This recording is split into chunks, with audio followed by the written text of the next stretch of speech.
All right. Hi, everyone. We are live. Welcome to Market Matters. My name is Katie Kuntz, and I'm a social media editor here at CNBC. I am joined by CNBC's senior stocks correspondent, Bob Pisani, and today we're going to be talking about all of the latest stock market moves. Nice to see you, Bob. Hello, Katie. How you been? Been well. Sounds like you've been busy with all of your travels. Yeah, I was in France, and it's wonderful to get out and travel again. I haven't been in Europe in a few years.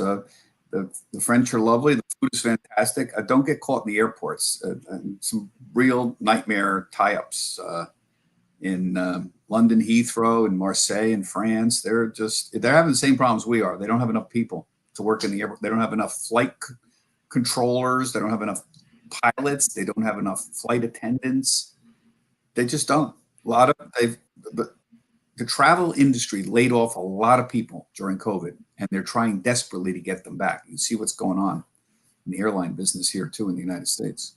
Yeah, for sure. I've heard some crazy stories. So definitely a very busy travel season right now. So good luck to everyone out there traveling. But let's jump right into it. A lot of market news. How would you sum up the market's first half? We just wrapped up the first half. And then what should investors look ahead to in the second half?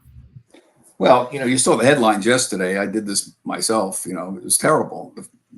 On the surface, it looks bad. So we're down 20% or so first 6 months, and everybody gets addicted to these historical numbers. So it was the worst first 6 months since 1970. You got to go back to Richard Nixon, for crying out loud. I played against that a little bit. It's true, it was for the first 6 months, but we're obsessed with these dates, January 1st to June 30th. So I would point out that there's been plenty of periods in the last 50 years or so where the S&P is down 20% or more in 6 months. A lot of it's centered around 2008 and 2009, the financial crisis, the last time the market dropped. So people should just have a certain perspective about this. And the implication is, my heavens, therefore you should sell.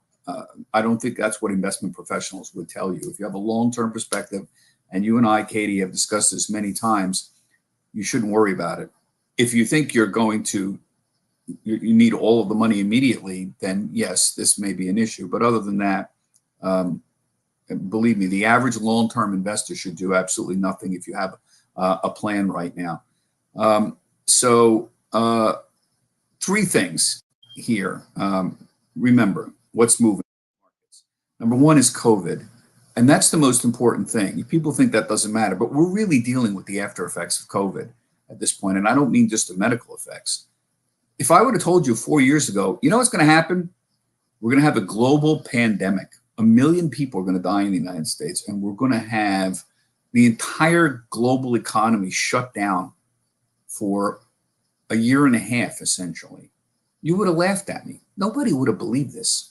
That's literally a science fiction story. In fact, it is a science fiction story. So it did happen. And yet we keep going on. Life goes on, and kind of we take it as normal now. But that was quite an extraordinary event that happened there. And we're still dealing with the effects of that. A lot of these inflation issues happened because of that. The other is Russia, Ukraine. That was another black swan. You talk to military strategists, everybody said a conventional ground war in Europe can't happen anymore. Nobody's going to do that. Well, wrong. Look what happened. So the important thing is a couple of big black swans happened. Then you got other things, China shut down for months on end. That's the second, one of the biggest economies in the world. That had a big ripple effect on the economy. They shut down Shanghai. They're shut down parts of Beijing. Now it's gotten better, but any one of those three events would have been a really big deal for the global economy to deal with. You put three of them together, well, no wonder the market is in chaos and can't figure out what's going on. On top of that, of course, you have the Federal Reserve, which has been pumping money into the economy since the great financial crisis. Most of it has happened since COVID.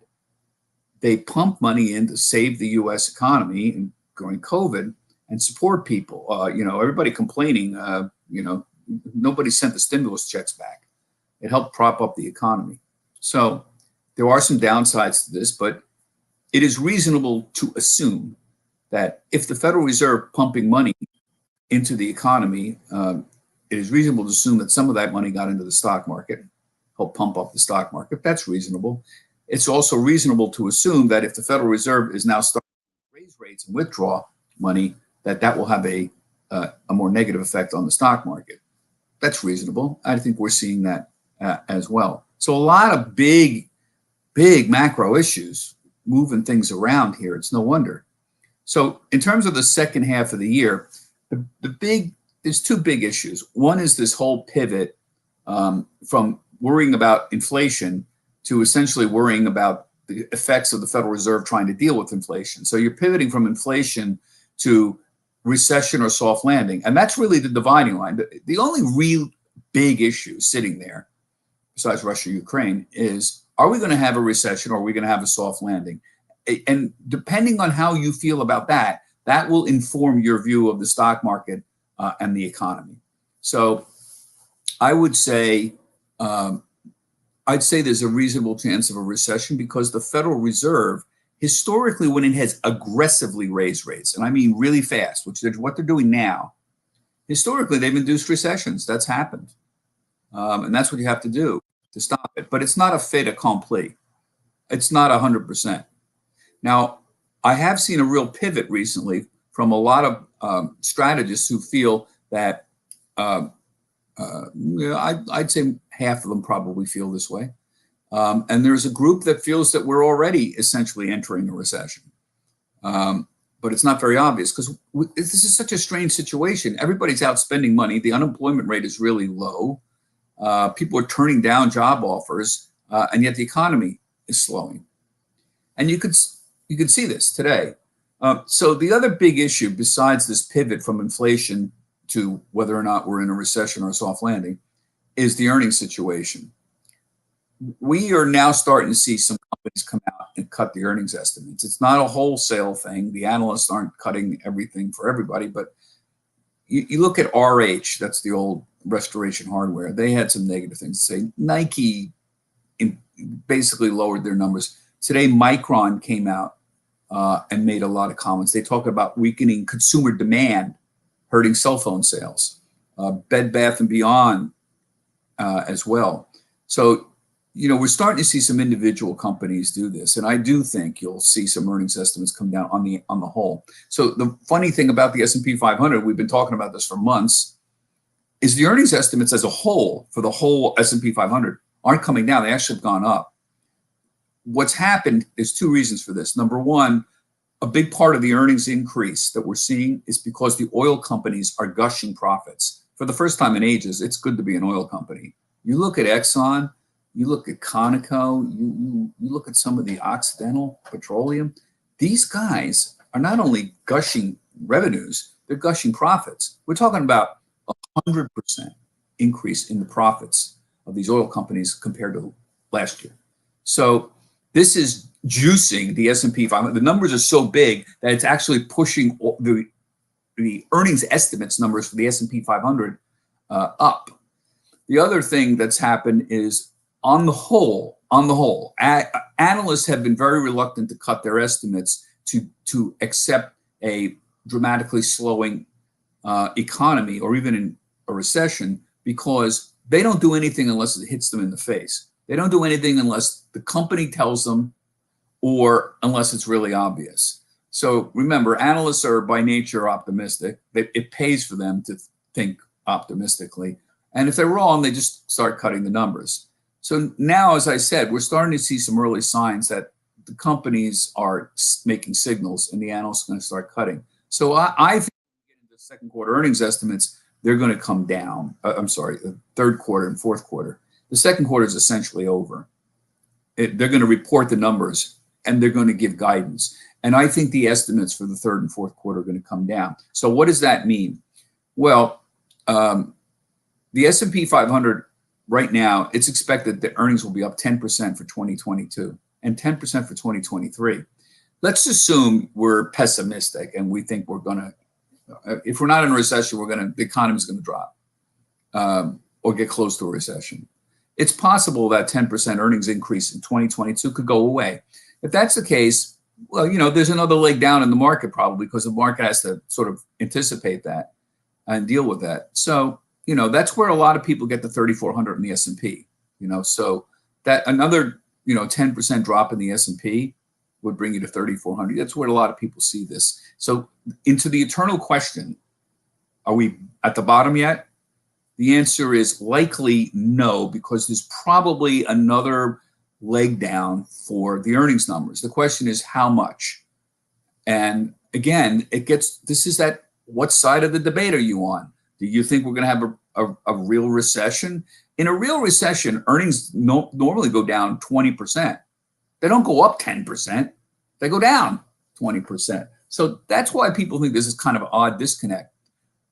The reason there is because the economy has been so strong because we had so much stimulus going in. So I know I'm going around a little bit, and this is a long answer to the question, but where are you on the recession soft landing is going to inform what you're doing. Well, you bring up a lot of good points there, Bob. So I want to dive into a few of them. Let's start with the Fed. We saw a 75 basis point increase. If the Fed continues to raise rates aggressively, what does that mean for investors? Well, like I said, this is kind of unusual in that it's been a long time since the Fed has aggressively raised rates. So, this happened in early 1980s when Paul Volcker, the head of the Federal Reserve, did this to break the back of inflation in the 1970s. And he was successful, but there was a recession around this. And the Fed had some moments in the 1990s where they aggressively raised rates as well and caused some real hiccups. So that's the issue right now. So when Fed raises rates, interest rates tend to go up. That is not good for the stock market in general, because remember, the bond market competes with the stock market for investors' attention. If I can get 3% on a 10-year treasury, which is risk-free, and I think the probability of my total return in the stock market, total return is dividends plus price appreciation, is less than 3% this year, why would I buy stocks? I would buy bonds, right? That would make sense. And that's what's happening. In some cases, bonds are more attractive. Also, they're more attractive for higher risk. Bonds are more attractive when you're dealing with much higher risk technology stocks that either don't make money or are making money on the prospects of making money in the future. So there's always a balancing act. What can I get? What kind of return can I get risk-free versus buying stocks, which is riskier than owning bonds? Now, if you'll see the 10-year treasury yields, hope you watch that because that's what you want to watch. They've been moving down recently. Recently in the last few days. That's a sign that investors are buying bonds. Why would people buy bonds now if they think the Fed's raising interest rates? Well, if the economy is slowing down dramatically, you might want to have bonds. They might be a more attractive investment. So it's a difficult, very tricky environment right now to deal with. Powell is sort of in uncharted territory here. This is, COVID has put an overlay that nobody's ever seen before here. They don't really have a playbook for this. It's really tricky. So again, my sense is that there is another leg to this that has to play out around whether or not how serious the economic downturn is. You saw today what we saw with the ISM numbers. Those are manufacturing numbers. These are surveys of manufacturers. And while it still showed expansion, it was weaker than expected. This has been consistent with economic numbers recently. This is signs that the economy is slowing. And one of the reasons you see bond yields moving to the downside recently. There's definitely a lot to watch out for in the second half, Bob. So another thing that you had mentioned, but let's dive a little bit deeper, is the energy sector. Where does the energy sector stand now? Well, after years of being nothing, it went down to almost 2% of the S&P by market capitalization. It's roaring back because they're gushing profits. I did an IPO story today. The IPO business is terrible. Initial public offerings. it was the worst in ages in the second quarter, and it's not getting much better now. And the reason it's not is, think about, if you're going to go public, why would you go public in a down market? It's just, a lot of this is investor psychology. Who wants to do that? Number two, the valuations of some of these companies, many of them are tech and biotech, go down when the economy gets worse and interest rates go up. Third, the aftermarket returns of a lot of these IPOs have been terrible recently, along with the market. So if you're a guy public, this is not a great moment to do that. With that said, out on the horizon, if you look at companies that are filing, there's a whole bunch of energy companies. That's a good sign. It's a good market to go public in an energy company right now, because the oil prices and the gas are up rather significantly. Heaven knows if they will be, but they're up. So in general, the energy business is doing well. One interesting question is, what happens to the clean energy business, to, solar, wind, and all that? That's not going away at all, but everybody now knows that, particularly in Europe, they attempted to pivot way too quickly from natural gas and oil to clean energy. This was a big problem in Germany. Germany made a deal with Russia on natural gas and aggressively moved into wind and solar, but at the same time also began shutting down their nuclear power plants. So now, with the threat from Russia to cut off the natural gas supplies, they're really scrambling to figure out what's going on. This doesn't mean that clean energy is useless. I'm more of a backer of clean energy than I've ever been. What I think we need to do is accelerate the move there even more, but we can't do it without still maintaining the fossil fuel supply for the moment. But it doesn't mean, so I heard stories like coal's going to be back. You're kidding yourself. You really are. The technology, this will accelerate the interest in clean technology, not decelerated it. But for the moment, fossil fuels are very much a reality, and that's why the energy sector is doing so well. Yeah, definitely a sector that people are paying very close attention to right now, Bob. So our next question, which we also kind of touched on in the beginning, but is a recession inevitable? What do you hear? Yeah, no, it's not. I mean, look, the economy's slowing. You can see this in the economic numbers, but there's a big difference between the economy slowing down and going to a recession. With that said, there's some people who are trying to get ahead of everything. There's a whole bunch of people like to game the system, and who think we're already in a recession. That may be. I don't know. If this is true, it's a pretty modest recession that we're experiencing. But because the employment's great, we're spending like crazy. Now, again, come October, November, this could change completely. But for the moment, the economy is slowing pretty clearly. And the question is what you should do as an investor. And this goes back to what we keep talking about, Katie. If you're young, if you're 30 years old or 40 years old or 50 years old, what you ought to do is nothing.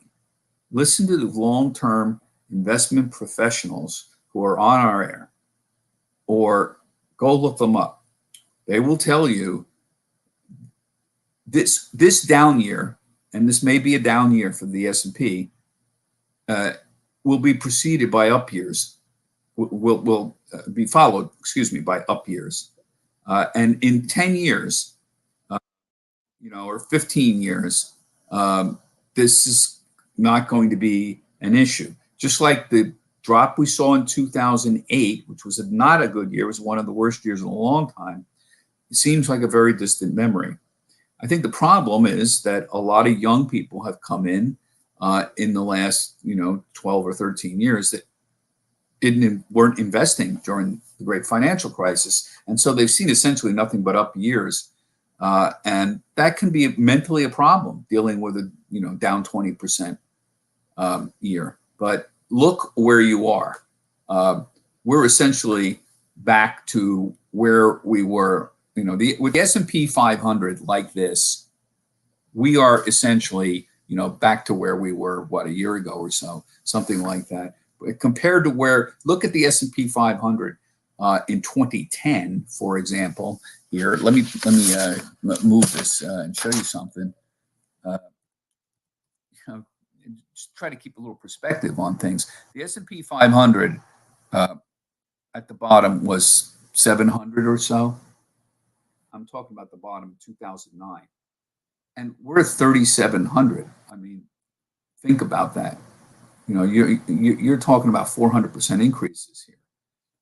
We are back to where we were right now with all this angst that everybody has about this terrible start to the year. We're back to where we were in January of last year, January 2021. But essentially, maybe not perfectly, but essentially, it's been almost nothing but straight up since the bottom in 2009. There's been some blips, yes, but long term, we're essentially moving straight up. So I'm just trying to give everyone a perspective about this. People tend to easily panic. And one of the insights of behavioral psychology is that people fear losses much more than the pleasure they get from gains. This is one of the central insights in behavioral economics. So if I tell you the market's up 5% today, that might make you feel good. But if I told you the market was down 5%, it would make you feel really bad, much worse than the opposite. If I told you it was up 5%, the pleasure that you felt would not be nearly as great as if it's down 5%. This is a quirk of human nature, and the speculation is the reason this happens. Why do you do that? It's because it was a defense mechanism, a Darwinian defense mechanism to prevent. It's the flight or fight thing. If things are bad, I need to react and save myself, because if I don't, if I'm wrong, the lion could eat me. So there's a natural, defense mechanism that has developed around bad news that makes us more aware than around good news. And you need to be careful and aware of that. Otherwise, you can make stupid mistakes, like selling at the bottom. That happened in 2009. I saw my whole generation flush a lot of their savings, stock market and real estate, flush down the toilet, selling at the bottom. Bad idea, really bad. So just be aware of these kind of quirks that are out there. Yeah, I think that's really good perspective, Bob, especially like you said, for investors who have seen, not much but up years recently, just to keep that in mind. And so, Bob, our last question is about crypto. Can you just share your thoughts on crypto with us? Well, we've talked about this before. I am a bull on blockchain. I am a bull on distributed ledger technology. I am a bull on smart contracts. Why? Because it's truly disruptive technology. It's a wonderful way to reduce friction in the financial system. It can be used to send money to your friend in London. It could be used to establish a real estate ownership chain. It can be used to establish, if you bought 100 shares of IBM, as a clearing mechanism. It has enormous applications. That's why I'm a bull on blockchain, DeFi, decentralized finance, whatever you want to call it. Believe in new technologies. Believe in innovation. You have to do this. Otherwise, we're not going to move forward. That doesn't mean that everything is great, or some things just don't work out, or some things are just a bad idea. You have to keep your eyes open. But in general, generically, you should continue to support financial innovation. That's what I think blockchain is. Very significant financial innovation. Here's the problem. People think that crypto means Bitcoin. It doesn't. And here I have a problem. I am completely neutral about Bitcoin and generally about cryptocurrencies. Why? Because I think there's a very limited use case. I think Bitcoin could have tremendous use for people who are overseas living in dictatorships who need to get money out or don't trust the government. I'm sorry, the United States doesn't rise to that level of distrust. I don't care what you think. I'll disagree with you on that. So here's the problem with Bitcoin. It has no intrinsic value at all. So people ask me, is Bitcoin good at 20,000? I have no idea. Apparently, it wasn't very good at 70,000. You see these rock posters behind me. Everybody knows I collect old rock posters, Jimi Hendrix at the Fillmore and that stuff. The Led Zeppelins there behind me. What's that poster, these things worth? They're worth whatever anybody's willing to pay me for them. They don't pay a dividend. They don't throw off any future stream of earnings. Nobody's buying back, these things. It's worth whatever anybody will pay me at one particular moment. It just sits there on the wall. This is kind of what Bitcoin is. It doesn't really have any what we call intrinsic value. So people call Bitcoin digital gold. I'm sorry, I disagree. Gold does have some intrinsic value. Gold has use cases for jewelry and industrial uses. Gold's got some pretty broad applications. In addition, gold has satisfied in the past some of the metrics that we use to define what money is. So gold has been a medium of exchange for thousands of years. You can exchange gold for money very easily. A medium of exchange is one of the definitions of money. Bitcoin doesn't really fit that category. You can't go out there and I'll give you a Bitcoin for a pizza. I know people have tried it, but it ain't happening.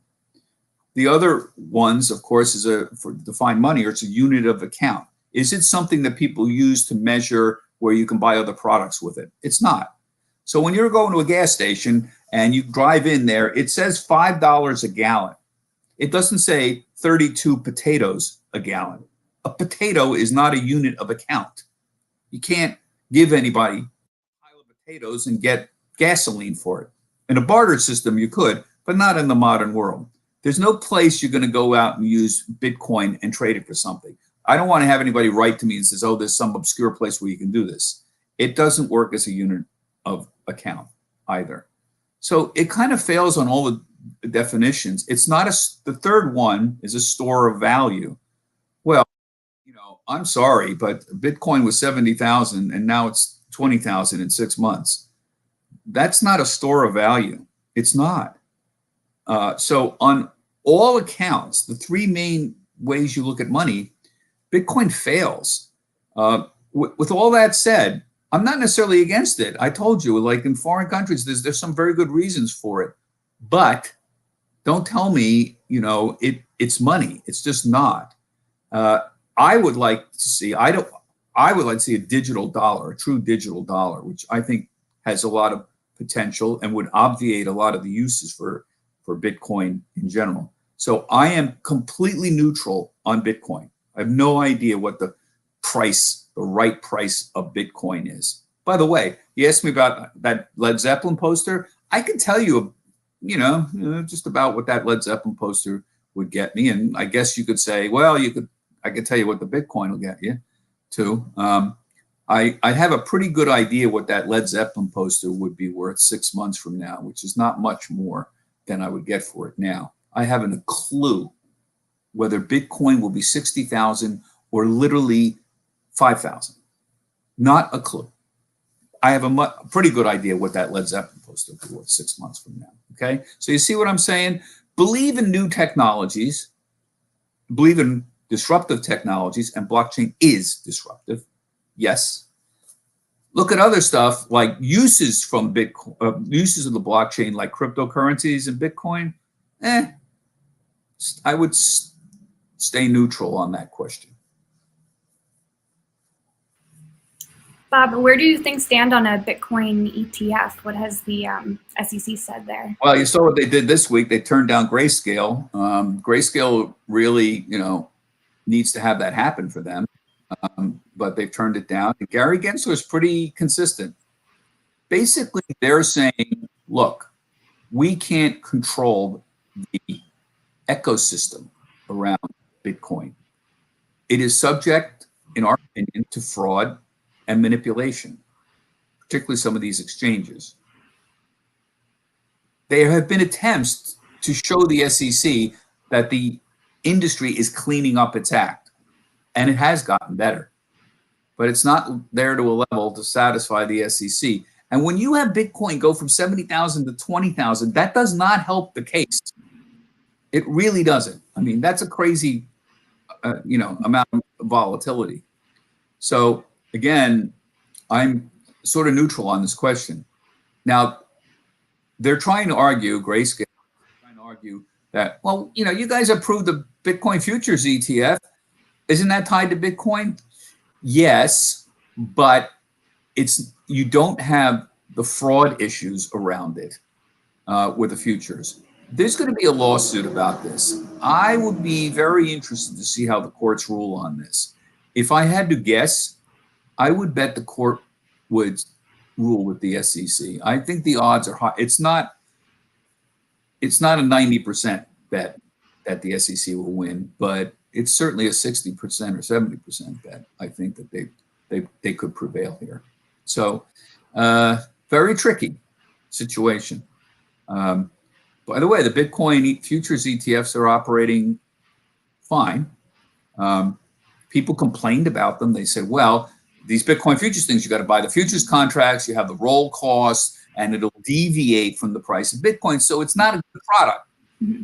Yet, they've traded pretty well to the price of Bitcoin. And I think the reason that's happened is there's not any real roll costs that are adequately. So it's an electronic product. You're not dealing with wheat. You don't have cattle sitting around. You don't even have gold sitting in a vault. It's just an electronic thing. Mm-hmm. So I think that's one of the reasons that the spread's been pretty tight between the Bitcoin futures and the spot cash price. Mm-hmm. And at the moment, I've had those people on. I've had ProShares on. They run the big Bitcoin futures ETF, and they'd be interested in having a Bitcoin, ETF too. But they've said quite bluntly, we're pretty happy with the way this thing is trading right now. Mm-hmm. So I don't know. It'll be very interesting to watch this. Everybody said, "Oh, Bitcoin is protection against inflation," all that. Mm-hmm. No, the same thing has happened. Bitcoin acts like a big cap tech stock mm-hmm. than some protection against inflation at this point. So again, very difficult to figure out what kind of beast it is. Right. Yeah, well, it'll definitely be interesting to watch. I know, obviously, something that a lot of people are interested in. So we'll see where it goes in the second half of the year. Yeah. Thank you, Bob. Thank you to everyone for sending in your questions. Appreciate it. A lot of good questions again. Yeah, for sure. Always got the right questions. Mm-hmm. Yeah, so another great week of Market Matters, and we'll see you guys again soon. Thanks, Bob. All right. Thanks, Katie.